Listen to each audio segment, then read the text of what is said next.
impact on nursing homes. Nationally, 40% of all deaths happened at long-term care facilities. In Michigan, that number is about 31%. And despite our numbers being lower than the national average, federal and state officials are now reviewing how Michigan has handled nursing homes. Governor Gretchen Whitmer says the move is motivated by politics. As of this week, more than 8,000 nursing home residents have caught the coronavirus.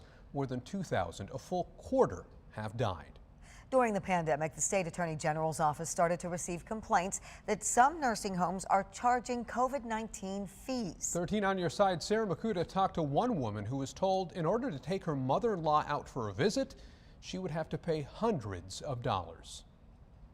When the pandemic struck, nursing homes became hotspots for coronavirus transmission, and state investigations revealed inadequate resident care. The numbers and the reality is that the highest number of cases in the state and the highest number of deaths have unfortunately occurred in nursing homes. There were concerns at the beginning, obviously, because there was a lack of PPE. Some facilities already did a good job with infection control and other facilities did not. Diane Buchama's mother-in-law has lived in a nursing home for years. This past weekend, she learned that due to a recent change in policy, a $350 fee would be charged for taking her out on a social call. I questioned them and said, well, okay, so if she had to go to the doctor or something, would you charge her $350? They said, oh no, it's only for social visits. That's outrageous. It is really unacceptable. And attorney Donna McKenzie says all facilities that agreed to take COVID-19 patients were granted both state and federal funding. There were facilities that got payments of $5,000. And then on top of that, they got an additional monetary reimbursement, hundreds of dollars. So people hear that they have to pay this money and they think, well, I just have to pay it. I have no other choice or I'm going to get kicked out of my facility.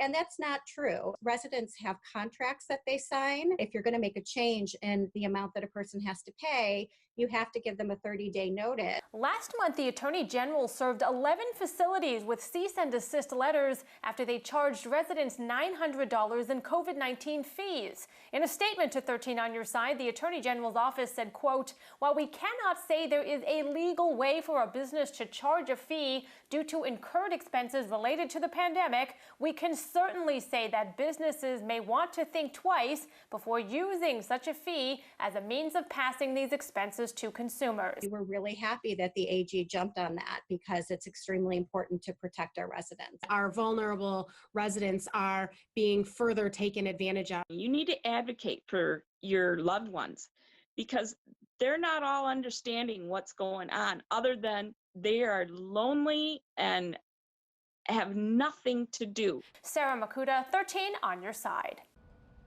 If you are concerned about a loved one's care or a hike in fees, call the Michigan Long-Term Care Ombudsman Program, 1-866-485-9393. They can put you in touch with someone to file a complaint.